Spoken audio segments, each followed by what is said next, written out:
Lalu apa beda yang tidak lawak 50 tahun yang lalu? Jo yang tidak lawak pagi tadi, subuh tadi. Kau nyampang di samping awak, tagak. Ada anak awak dong. Tagak anak cucu awak, solatnya. Anak cucu awak 5 tahun, 6 tahun solatnya. Hafal deh no. Yang iktidal dia. Sami Allahu liman hamidah. Rabbana lakal hamdu mil'us samawati wa mil'ul ardi wa mil'u ma syi'ta min syai'in ba'du. Awak membaca itu, inyo membaca itu loh. Awak enggak tahu artinya loh. Inyo pun enggak paham. Lalu apa beda yang tidak lawak yang tidak anak cucu? Langit itu berpintu. Di mana pintu langit itu? Salah satunya di Palestina. Makanya Nabi Isra Mi'raj itu lewat Palestina. Tidak langsung dari Masjidil Haram naik ke atas. Ke Palestina dulu baru naik ke atas. Karena di situ ada pintu langit. Itu dia. Makanya urusan Palestina itu, Bapak Ibu sedikit mohon maaf, urusan Palestina itu bukan hanya urusan bumi, sampai urusan langit itu. Makanya mau tidak mau minum air botol aqua tadi. Itu dia. Oke, karena sudah diharamkan oleh ulama kita kan. Alhamdulillah, Alhamdulillah, all praises to Allah, all praises to Allah. Alhamdulillah, Alhamdulillah, all praises to Allah, all praises to Allah. I never thought about all the things you had given to me. I never thanked you once.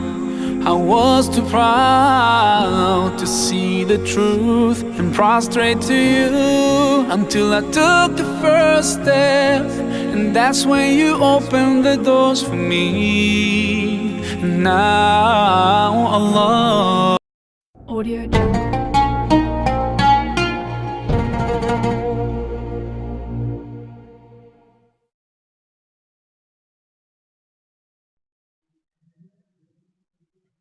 Assalamualaikum warahmatullahi wabarakatuh.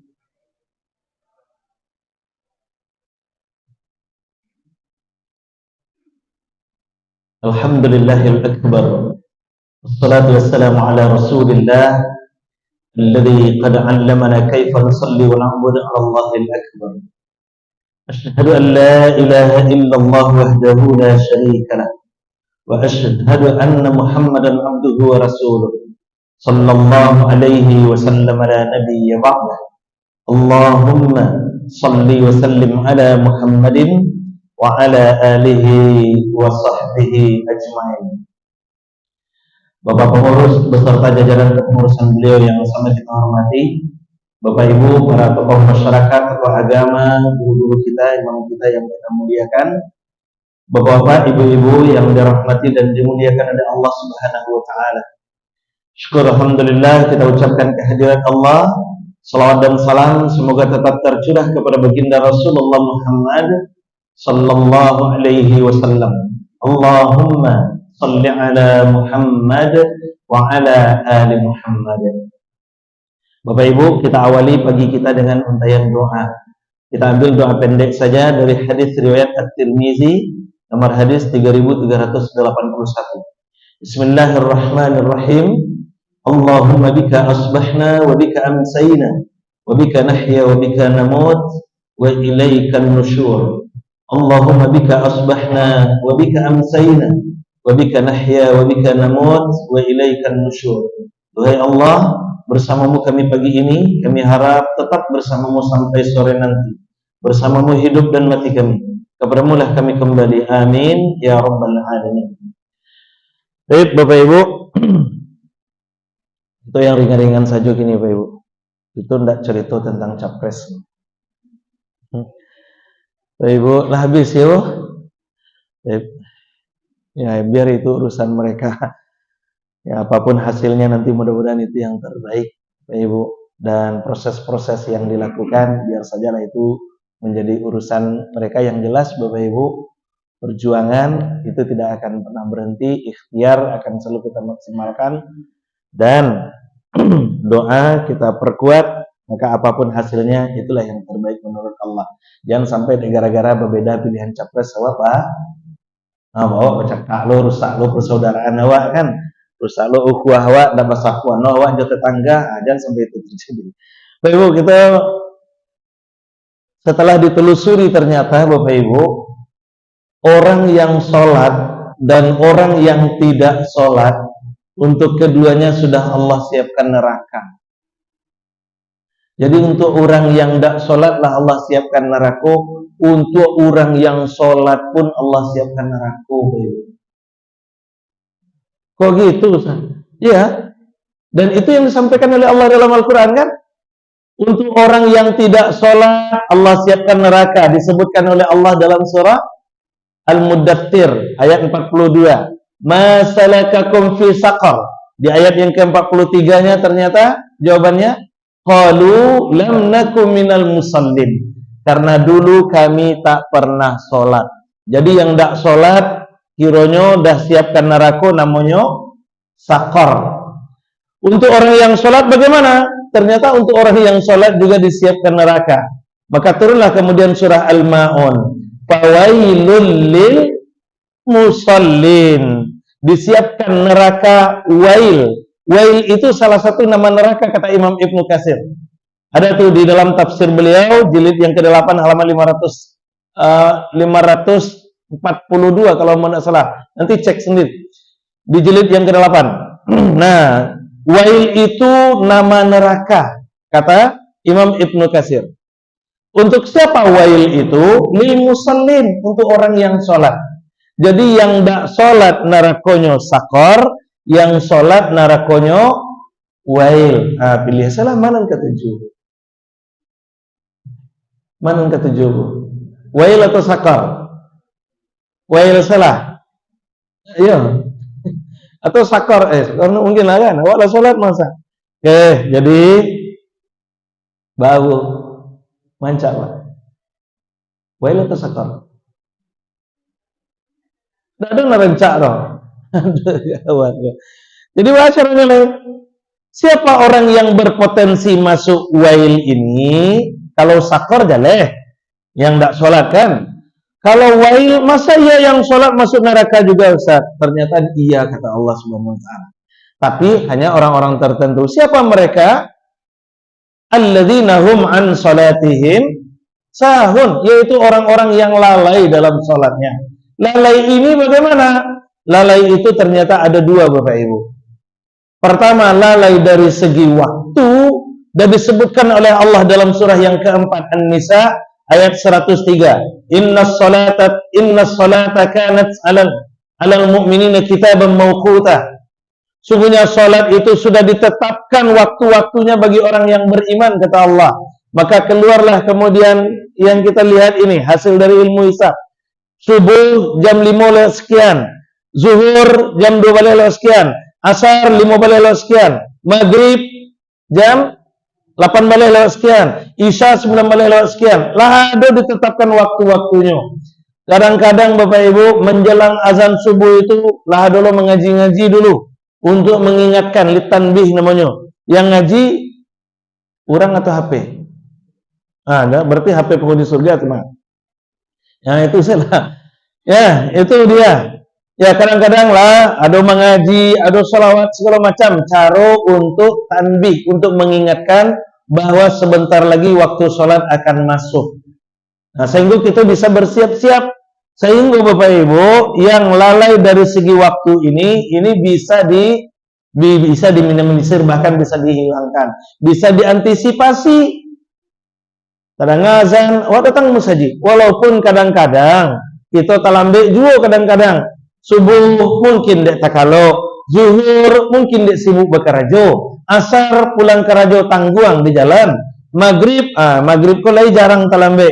Isya kadang-kadang Bapak Ibu, kalau maghrib tidak ada kajian, beko selesai sholat maghrib pulang, tiba di rumah, yang ke makan-makan, yang ke bagalui anak cucu bagalui, yang ke menonton-menonton. Sedang lama-lama duduk di atas sofa tuh, tadang azan isya. Allahu Akbar, Allahu Akbar. Ini latih mana badan Rasul. Abiku salah sholat isyanya jam 2 malam sekalian tahajud, lalu lawa agak selayang dulu. Ada orang yang kayak gitu? Aduh. Beko selah jam 2 malam sekalian tahajud. Niatnya memang bagus untuk memotivasi tahajud. Cuman masalahnya Bapak Ibu, iyo kalau lagi tanya gue jam 2 malam, kok indah. Lewat. Tahu-tahu awak tanya gue orang azan subuh. Allahu Akbar, Allahu Akbar. Awak baru tanya gue, abah salat isya awak. Apakah kita termasuk orang yang tertidur, yang tidak berlaku hukum kata Rasulullah itu? Raf'ul hukmi anin na'im hatta yastayqiz. Tidak berlaku hukum bagi orang yang tertidur sampai ia bangun? Tidak bisa Bapak Ibu. Kenapa tidak bisa? Karena kita mendengar azan isya. Kecuali kalau kita tidak mendengar azan isya. Awal selesai sholat maghrib, pulang, golek-golek, kiranya tak kalau tidak taranga azan isya. Tahu-tahu wak tajagonya orang lah azan subuh misalnya kan. Maka kita terhitung orang yang tertidur. Tapi kalau mendengar azan isya, maka yang berlaku hadis dari Ali itu. Apa kata Rasulullah? Ya Ali thalathun la tu'akhirhunna. Wahai Ali, ada 3 yang tak boleh kamu tunda-tunda. Pertama, as-salatu idza atat. Salat kalaulah tiba waktunya. Jadi kalau awaklah mendengar azan isya, berlaku hadis Ali. Kalau awak tidak mendengar azan, tertidur, maka berlaku hadis yang raf'ul hukum itu. Itu dia Bapak Ibu. Nah, cuman yang ini insya Allah jarang terjadi. Mudah-mudahan tidak terjadi. Yang paling parah itu Bapak Ibu, ini yang patut kita waspadai. Yang kedua, lalai dari segi tata laksana sholat. Kamu pernah membaca hadis kitab Fathul Bari Bisyarhi Sahih Bukhari. Hadis itu ada di jilid yang ketiga kitab Fathul Bari, nomor hadis 793. Di hadis itu diceritakan Bapak Ibu, mungkin Bapak Ibu pernah mendengar cerita ini. Nabi, kita singkir saja ceritanya, Nabi sedang berada di dalam masjid. Pada khala rajulun, masuk kemudian seorang laki-laki. Nama laki-laki itu kata Imam Ibnu Hajar Al-Asqalani, sang pensyarah hadis Imam Al-Bukhari ini, namanya Khalad Ibnu Rafi' Az-Zuraikhi. Khalad Ibnu Rafi'. Masuk sahabat Khalad Ibnu Rafi' ini, dia sholat 2 rakaat. Selesai dia sholat, dia datang kepada Nabi. Apa kata Nabi Bapak Ibu? Irji' fasalli fa innaka lam tusalli. Kembali lagi, ulang sholatmu lagi karena kamu belum sholat. Berarti apa? Berarti sholat yang dilakukan oleh Khalad Ibnu Rafi' itu dianggap tidak sah oleh Rasulullah Sallallahu Alaihi Wasallam. Akhirnya sahabat tadi kembali lagi, diulang sholatnya untuk yang kedua kali. Selesai sholat yang kedua kali, dia datang lagi kepada Nabi. Waja'a wasallama ala Nabi Sallallahu Alaihi Wasallam. Dia datang kepada Nabi dan ingin bersalaman dengan Nabi Sallallahu Alaihi Wasallam. Ingin mengucapkan salam kepada Nabi Sallallahu Alaihi Wasallam. Apa kata Nabi? Irji' fasalli fa innaka lam tusalli. Kembali lagi, ulang sholatnya lagi, kata Rasulullah. Padahal 2 kali sholat Bapak Ibu. Disuruh ulang balik. Nah, logikanya Bapak Ibu, logikanya kalau sholat disuruh ulang, pastilah nyopailoan sholat itu dari sahabat tadi. Tapi ternyata sholat yang kedua itu pun dianggap tidak sah oleh Rasulullah. Akhirnya disuruh ulang lagi oleh Nabi. Sholatlah sahabat tadi untuk yang ketiga kalinya. Selesai sholat yang ketiga kalinya, dia datang lagi kepada Nabi. Dia datang lagi kepada Nabi, ternyata kalimat Nabi masih sama. Irji' fasalli fa innaka lam tusalli. Kembali lagi, ulang sholatnya lagi. Padahal sholatlah 3 kali. Lah 3 kali sholatnya. Bapak Ibu, itu sering memakai dalil hadis Al-Bukhari 651. Sallu kama ra'aitumuni usalli. Kan ini sering kita pakai ini. Salatlah kamu sebagaimana kamu melihat aku salat. Bapak Ibu, hadis yang tadi, hadis Al-Bukhari 793 itu, ketika membacanya mau sempat menangis mau Bapak Ibu. Yang tak pikir mau apa? Iku sahabat wah. Sahabat yang setiap hari salat bersama Nabi. Sahabat yang setiap hari salat di masjid Nabi. Sahabat yang setiap hari mencaliak Nabi sholat. Tapi ternyata ketika sholat sendirian, sholatnya dianggap tidak sah oleh Rasulullah SAW. Pertanyaannya, bagaimana dengan sholat kita? Bagaimana dengan sholat kita? Kita sering pakai dalil Al-Bukhari 651 itu. Sallu kama ra'aitumuni usalli. Pertanyaannya, memang pernah kita melihat Nabi sholat? Apa pernah kita melihat Nabi sholat? Pak Ibu, Amu sholat, Amu lebih beberapa kali Amu sholat di Raudhah, lebih setengah jam di situ, Pak Ibu. Tidak pernah mau mencelik Nabi sholat. Entah kok Bapak Ibu pernah melihat Nabi sholat? Aduh, Bapak Ibu Amu hadir ke Madinah misalnya kan, sholat masuk ke dalam Raudhah itu, aduh pernah mencelik Nabi sholat? Enggak kan? Karena Nabi sudah terbaring di dalam kuburan beliau. Lalu bagaimana mungkin kita mengambil dalil ini? Kita sering pakai dalil itu. Nah, itu dia Bapak Ibu. Maka pagiku Amu cuman menjago-jagoan sini. Oh, mengingat nanti lupa menjago-jagoan nanti kalau bangunlah kita lagi Bapak Ibu. Kenapa, Bapak Ibu? Kalau seseorang itu benar-benar sholat, kalau seseorang itu benar-benar sholat dan benar dalam sholatnya, pasti firman Allah surah yang ke-29 Al-Ankabut ayat 45 itu akan terwujud. Apa kata Allah? Inna sholata tanha 'anil fahsya'i wal munkar. Sungguh sholat itu kata Allah bisa mencegah seseorang musallinya itu dari perbuatan keji dan munkar. Jadi dengan sholat saja Bapak Ibu sebenarnya itu akan keluar sifat-sifat kemuliaan dari dalam diri kita ini. Pasti orang yang sholat itu akan menjadi pribadi yang mulia dia. Tidak akan mau dia melakukan perbuatan keji dan munkar. Tapi cuma masalahnya Bapak Ibu, betapa banyak orang yang sholat, lidah kita ini kan lidah sholat ini. Lidah takbir, lidah tahmid, lidah tasbih, dengan lidah ini kita bertakbir mengagungkan Allah. Dengan lidah ini kita bertahmid memuji Allah. Dengan lidah ini kita bertasbih mensucikan Allah. Dengan lidah ini kita bertahlil la ilaha illallah. Tapi kenapa lidah yang sama masih keluar kata-kata kotor? Ada enggak Bapak Ibu? Orang yang rajin sholat tapi baca rujuk. Ada enggak? Padahal lidahnya lidah takbir. Harusnya lidah itu kan tercegah dari perbuatan keji dan munkar. Kok tidak bisa takbir, tahlil, tahmid, tasbihnya itu mencegah lidahnya dari perbuatan keji dan munkar? Mestinya kan itu Bapak Ibu. Akan muncul pribadi yang mulia sehingga dari mulutnya hanya keluar kata-kata yang mulia. Hanya keluar kata-kata yang mulia. Sehingga orang yang sholat tidak akan mungkin dia berkata kotor, tidak akan mungkin dia memfitnah, menggunjing, mengadu domba dan segala macamnya. Tidak akan mungkin itu. Kalau benar lidahnya, kalau benar sholatnya.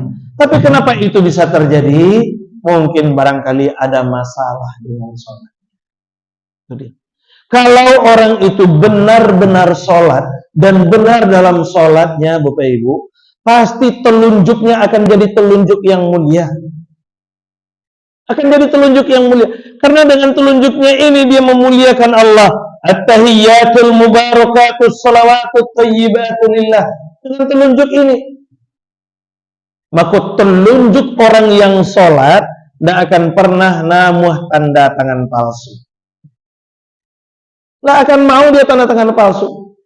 Telunjuk orang yang sholat tidak akan pernah namuh mambiak daun kunyit tetangga tanpa izin. Aduh, mambiak sarai lah jadi jo. Daun-daun ruku-ruku, daun salam, daun apa lagi? Daun jeruk, daun pandan. So, ada enggak? Ini tidak ada pelakunya di situ. Coba ambo bayangan, bu, pagi awak misalnya pergi ke pasar. Ibu di pasar tu nampaklah di awak orang menjual lawak karang segar-segar lawaknya, rancak-rancak lawaknya. Tabayang deh awak. Ko lawak karang ko kalau dibuat ko gulai ko kalau lawak lama. Awak balilah lawak karangnya, awak bawa pulang, tiba di rumah awak masak. Awak berasihan, masukkan ke kuali, awak masak, awak aduk-aduk. Separuh masak tu, awak kicok, kiranya kurang lama. Bawa kok kurang lama? Ruku-ruku kurang. Baca lihat ke muka rumah, dah ada tumbuh ruku-ruku roh. Kadai jauh. Di muka rumah ndak tumbuh ruku-ruku. Di sabalah rumah ndak loba tanam do. Baliriklah ke pekarangan tetangga. Nampak ruku-rukunya sedang segar-segar hijau-hijau. Cuman tetangga aku sedang ndak di rumah, ndak lu ada pasannya tinggalnya do. Abah.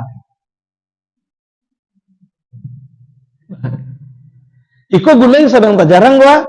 Gulai sedang tajarang. Awak butuh ruku-ruku. Kadai jauh. Anak mereka disuruh ndak ada. Ruku-ruku di muka rumah awak ndak ada lono.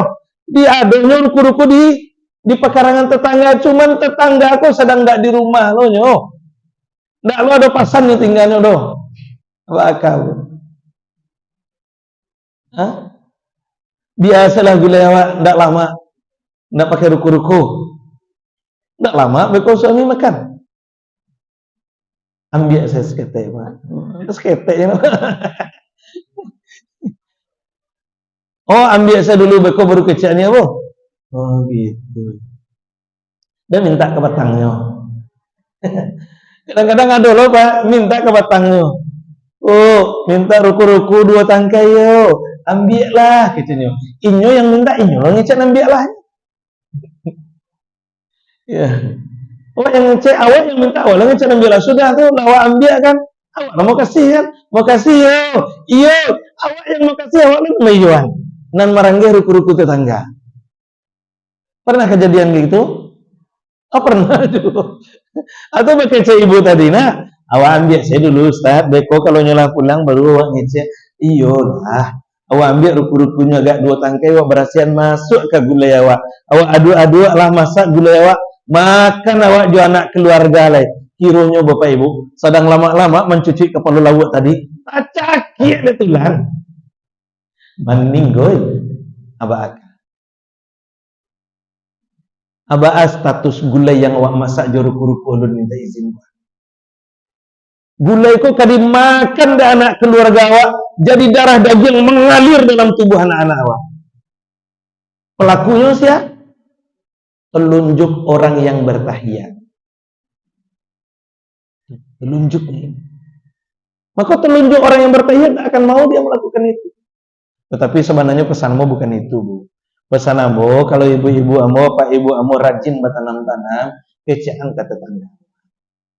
Kecean ke tetangga awak, uni, ete, udah, ibu, apa, kok paralu daun pandan ambil selai kuah.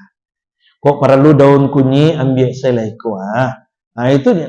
Kan kebutuhan-kebutuhan harian tuh daun kunyi, sarai, daun apa lagi? Daun salam, daun jeruk, termasuk jo pandan tadi kan. Kecaan kata tetangga awak, Bu, kau perlu daun pandan ambil lah ikut, tapi agi mau kolak semangkok di. Tak perlu pakai itu lah, Bu. Nah, itu dia. Maka telunjuk orang yang sholat, Bapak Ibu, dia tidak akan mau melakukan itu semua. Tuh, dia akan jadi telunjuk mulia. Kalau benar orang itu benar-benar sholat dan benar dalam sholatnya, kakinya pasti akan jadi kaki yang mulia. Karena dengan kaki ini kita kokoh berdiri bertopang mengagungkan memuliakan Allah Subhanahu wa taala. Maka kaki orang yang sholat tidak akan pernah namuh menyorongkan terompa orang sembarangan. Ada orang kehilangan terompa di musaji? Siapa pelakunya, Pak? Orang yang sholat. Padahal kakinya kaki takbir. Dengan kaki ini dia kokoh berdiri untuk bertakbir itu. Kakinya kaki sholat. Harusnya kakinya itu juga tercegah dari perbuatan ketidak. Kok bisa terjadi? Berarti ada masalah dalam sholat. Berarti ada masalah dalam sholatnya itu. Itu yang terjadi, Bapak Ibu. Nah, padahal ini janji Allah. Firman Allah tidak akan mungkin salah. Inna sholata tanha anil fahsyai wal munkar. Sungguh kata Allah, sholat itu bisa mencegah seseorang, mengontrol seseorang dari perbuatan keji dan munkar itu. Tidak akan pernah terjerumus. Tidak akan mau orang yang sholat itu terjerumus ke lembah kemaksiatan dan kemungkaran kalau seseorang itu benar dan sadar dia bahwa dia adalah musalli, orang yang benar-benar sholat. Cuman masalahnya Bapak Ibu, kenapa ayat ini tak kunjung terwujud? Ini masalahnya. Kenapa ayat ini tak kunjung terwujud? Bahwa orang masih kehilangan terompa di musaji, bahwa orang masih namu aju bacari, memfitnah, menggunjing, adu domba dan segala macam. Mulutnya tuh berarti sholatnya sedang bermasalah. Sholatnya bermasalah, itu saja. Nah, di mana masalahnya? Kan ada beberapa kriteria yang ditetapkan oleh Imam Syafi'i. Jadi sholat itu Bapak Ibu akan berkualitas baik dan memberikan efek positif kepada diri seseorang jika sholatnya benar dan memenuhi kriteria. Apa kriterianya? Ada banyak kriterianya itu. Ada sihhatul wudu, wudunya benar. Ada tamamul arkan wasyurut, sempurna rukun dan syaratnya. Kemudian ada hudurul qalbi wal fikri, hadir qalbu dan fikirnya. Fahmul makruh, paham dengan apa yang dia baca. Khusyuk dia ketika sholat itu, baru kemudian sholat itu akan mampu mengontrol dirinya Bapak Ibu. Akan mampu mengontrol dirinya. Sehingga tampillah nanti pribadi-pribadi yang mulia dari orang-orang yang sholat benar itu. Bapak Ibu, ambil contoh. Kini Bapak Ibu, mengajak Bapak Ibu, memanggil. Kamu yakin Bapak Ibu, kitalah sholat puluhan tahun lamun. Sekarang yang kita inginkan. Bapak Ibu, gini. Kitalah ada sholat 10 tahun Bapak Ibu. Lah ada 10 tahun. Alah ya Pak. Lah dia 20 tahun, labia 30 tahun, labia sampai 10 tahun, labia ya Pak. 50 tahun lah. 50 tahun. Katakan salah 50 tahun. Kitalah sholat 50 tahun. Baik Ibu, tadi kita sholat subuh. Tadi kita sholat subuh. 2 rakaat, 2 kali i'tidal. Waktu i'tidal apa yang kita baca?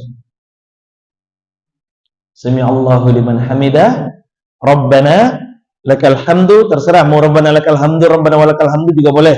Mil'u boleh, mil'a boleh. Kan ada beberapa riwayat itu.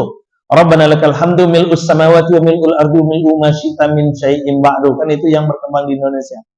Nah, Bapak Ibu, kan itu yang awak baca tadi subuh kan? 2 kali i'tidal. Dulu 50 tahun yang lalu awak sholat subuh loh Bapak Ibu. 2 kali, 2 rakaat, 2 kali i'tidal. Waktu i'tidal apa yang kita baca? Dulu 50 tahun yang lalu. Oh sama ya? Sama. Bapak Ibu. 50 tahun yang lalu awak sholat subuh. Ketika i'tidal kita baca Sami Allahu liman hamidah, Rabbana lakal hamdu mil'us samawati wa mil'ul ardi wa mil'u ma syi'ta min syai'in ba'du. Waktu itu tidak ada pangana dan awak tidak tantu arti yang awak baca. Pokoknya awak lagi sholat membaca itu Allah lah. Tidak tantu artinya dia awak tu. Tadi awak sholat subuh lo balik. Awak baca lo itu ketika i'tidal. Lah awak artinya apa? Coba renungkan itu. Kita sudah sholat 50 tahun lamanya nih.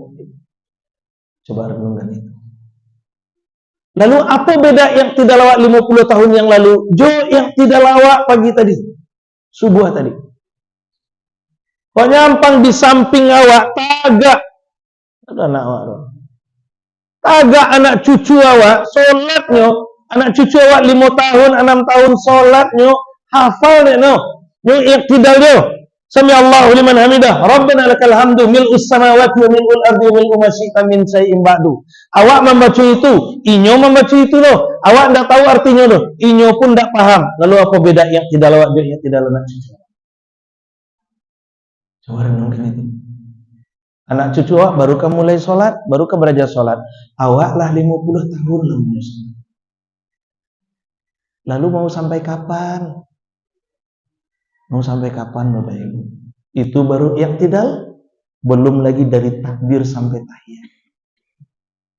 Maka kini kamu cuman, ya baca tadi kamu cuman menjaga-jaga nih. Kalau kita bahas adanya Bapak Ibu, kalau pagi setengah jam 40 kali baru selesai. 40 kali pertemuan. Panjang Bapak Ibu. Maka tidak ada kata terlambat untuk belajar. Gali lagi. Target kita Bapak Ibu ada ziyadatul khair. Ya, seorang mukmin yang berupaya menggapai takwa itu ziyadatul khair. Ada peningkatan nilai dia. Ada peningkatan nilai.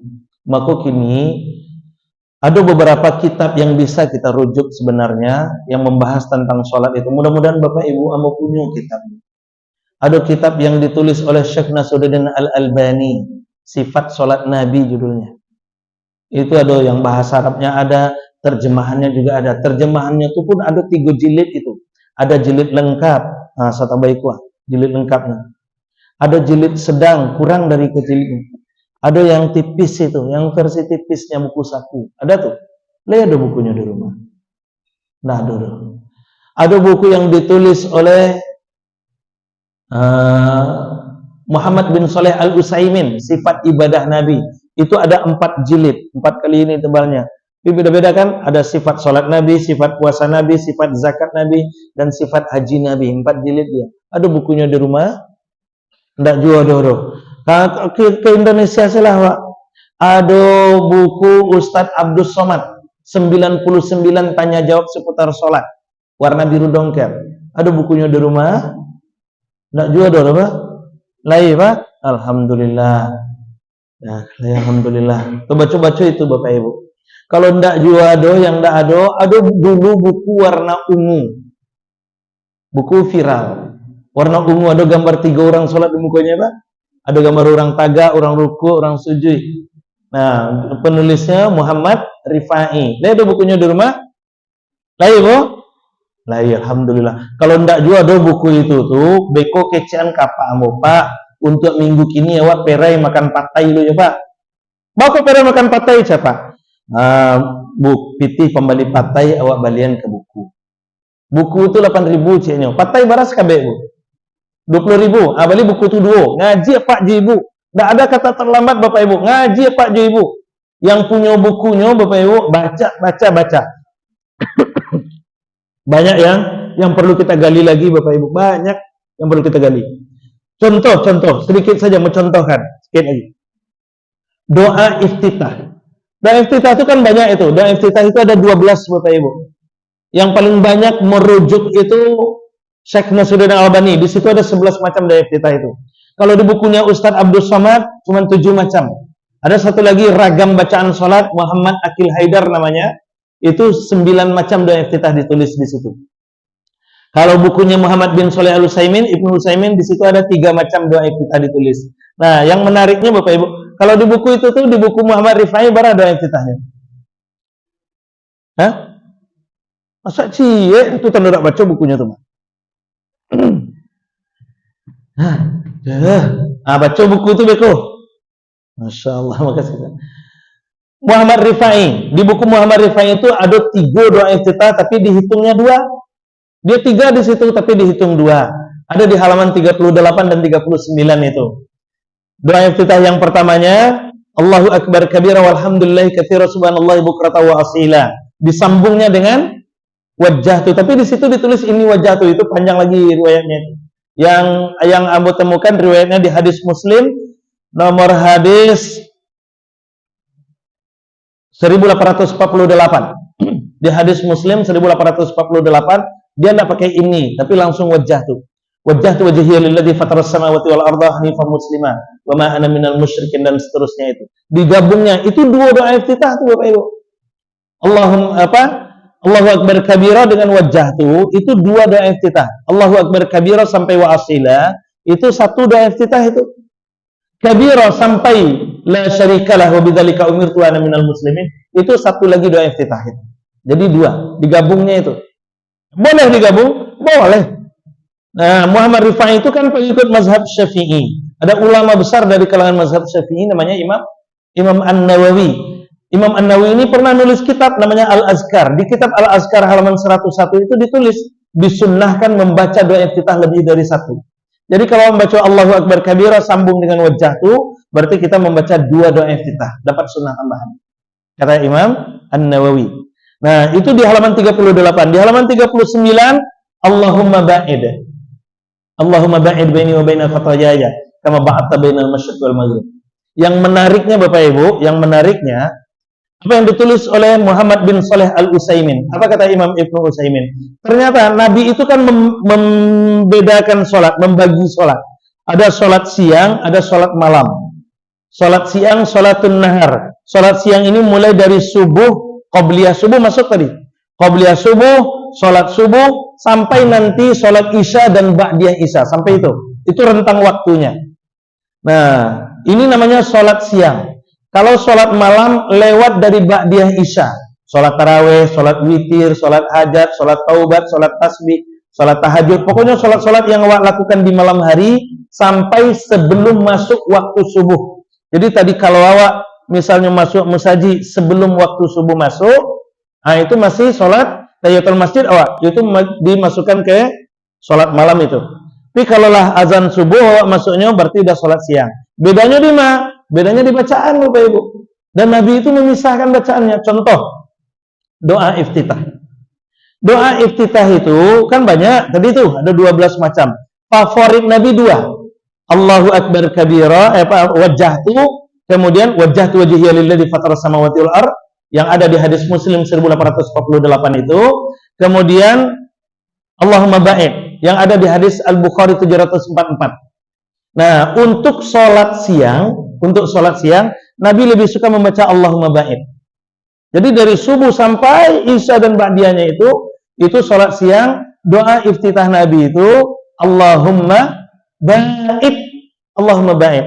Nanti lewat isya, doa iftitah dirubah menjadi wajjahtu wajhiya lilladzi fatara samawati wal ardh. Beda Bapak Ibu. Kalau awak beda. Kabira alhamdulillah. Mau siang mau malam tetap itu ya Pak. Yang wajah itu ya Pak. Masih lumayan lah Pak daripada enggak punya wajah kan. Aduh. Itu Bapak Ibu. Beda Bapak Ibu. Nah, kok Nabi bedakan? Allahumma ba'id itu isinya doa pengampunan. Doa permohonan ampun.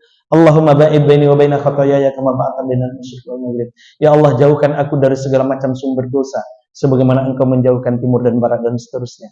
Kenapa itu dibaca di siang hari? Karena peluang dosa itu banyak di siang hari. Jadi subuh awak berasihan diri awak. Allahumma naqqini minal khataaya kama yunaqqa thawbul abyadu minad danas. Ya Allah, bersihkan aku dari segala dosa yang pernah terlakukan ya Allah, sebagaimana Engkau membersihkan kain putih dari kotoran. Subuh kita bersihkan. Dari subuh ke zuhur ada peluang dosa enggak, Pak? Ada. Kadang-kadang baru assalamualaikum warahmatullah, assalamualaikum warahmatullah. Dia pula ayat yang dibaca di imamku salah saya tadi. Dosa itu mah. Pulang misalnya awak sholat subuh, nampak kemudian lampu teras tetangga lah mati. Baru selesai sholat subuh, kalam dua rilai nanti matian lampu. Pilih benarnya. Nah dosa itu mah. Nah itu yang awak urusi kan?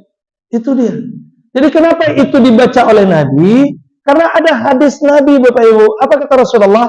Antara satu sholat dengan sholat berikutnya ada ampunan. Kapan kita akan dapat ampunan itu? Kalau kita minta ampun. Bagaimana minta ampunnya? Allahumma ba'id. Jadi tercapai target sholat itu. Kalau malam, wajjahtu itu gunanya membuka pintu langit. Dan pintu langit itu dibukanya kan di malam hari. Di malam hari. Sesuai dengan hadis itu kan, inna fi kulli laila lasa'atan. Sungguhnya di setiap malam itu ada 1 jam. La yuwafiquha rajulun muslim yas'alullah min amri dunya wal akhirah illa a'tahu iyyahu. Tidak ada seorang muslim pun yang berdoa kepada Allah kecuali akan dikabulkan oleh Allah doanya itu. Jadi itu pembuka, pengetuk pintu langit. Karena pintu langit. Jadi langit itu kiranya berpintu, Bapak Ibu. Iya pintu kan? Iya pintu. Hah? Di mana pintunya? Langit itu berpintu ya? Iya Bu. Langit itu berpintu. Dari mana kita tahu? Dari Al-Quran. Al-Quran kok yang ngomong. Nah, kan Al-Quran tuh. Ya, nanti baca-baca juga artinya. Ada di surat Al-A'raf ayat 40. Langit itu ada pintunya. Innal ladzina kafaru bi ayatina wastakbaru anha la tufattahu lahum abwabus sama. Sungguhnya orang-orang yang mengingkari ayat-ayat kami dan menyombongkan diri padanya, la tufattahu lahum abwabus sama. Kalau mati tidak kami bukan pintu langit dari kata Allah. Berarti langit itu berpintu. Nah, itu dia.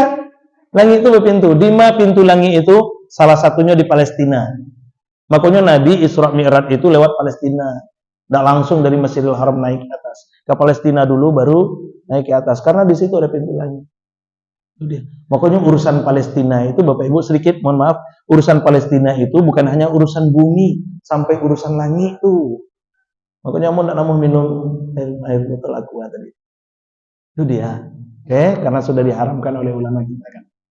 Itu dia Bapak Ibu. Itu bukan hanya Palestina, bukan hanya urusan bumi, bukan hanya urusan minyak, bukan hanya urusan Masjidil Aqsa, bukan hanya urusan karena di situ adalah bumi para nabi, di situ banyak dilahirkan dan diutus nabi-nabi, bukan. Tapi di langit Palestina itu ada pintu tempat tercurahnya rahmat Allah Subhanahu wa taala. Maka perjuangan Palestina itu perjuangan langit dan bumi itu. Perjuangan langit dan bumi itu. Nah, kita kembali lagi. Jadi Allah wajjahtu itu untuk ngetuk pintu langit. Ini panjang nih Bapak Ibu, untuk ngetuk pintu langit.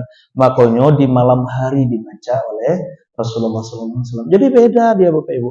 Dan nilai sholat kita, nah di situ dia. Nilai sholat kita di situ. Oke? Nah, itu sajalah untuk menjago-jagoan saya. Jadi Bapak Ibu, sekali lagi tidak ada kata terlambat untuk belajar. Gali.